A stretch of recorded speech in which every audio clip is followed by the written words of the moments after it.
നെറുകേടിനെ കുറിച്ച് സംസാരിക്കാൻ പറ്റിയ മുതല്.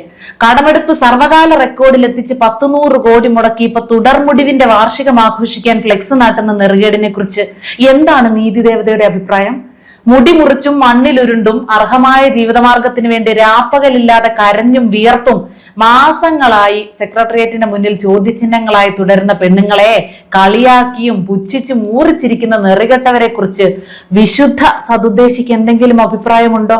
പാപം ചെയ്യാത്തവർ കല്ലെറിയട്ടെ എന്ന് ഉറക്കെ പറഞ്ഞ മനുഷ്യസ്നേഹി. പാപം ചെയ്യാത്തവരില്ല, തെറ്റ് ചെയ്യാത്തവരായി ആരുമില്ല ഗോപു എന്നാണല്ലോ.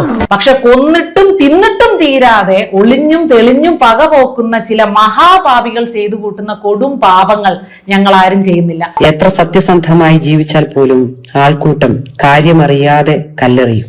കാര്യം അറിയാതെ എറിയപ്പെടുന്ന കല്ലിന്റെ മൂർച്ച കൊണ്ട് മുറിയുന്ന ശുദ്ധാത്മാക്കളുടെ കാര്യമൊക്കെ അവിടെ നിൽക്കട്ടെ അക്കച്ചി. ഒരു നിരപരാധിയുടെ മരണത്തിന് കാരണക്കാരി ഞാനാണ് എന്ന് അഹങ്കാരത്തോടെ സമൂഹത്തിന് മുന്നിൽ കാട്ടിക്കൊടുക്കാൻ ക്യാമറാമാനെയും കൂട്ടി മരണമാസ പ്രകടനം കാഴ്ചവെക്കുന്ന ദുരുദ്ദേശി എറിയുവാൻ കല്ലെടുക്കാതിരുന്ന ആ ദുരുദ്ദേശിക്ക് സംരക്ഷണ തണലൊരുക്കിയ ദുഷ്ടാത്മാക്കളുടെ കളങ്കങ്ങളെ പറ്റി സംസാരിക്കും. ഈയിടെയായിട്ട് തന്റെ ഹ്യൂമർ സെൻസ് ഇത്തിരി മെച്ചപ്പെട്ടിട്ടുണ്ട്.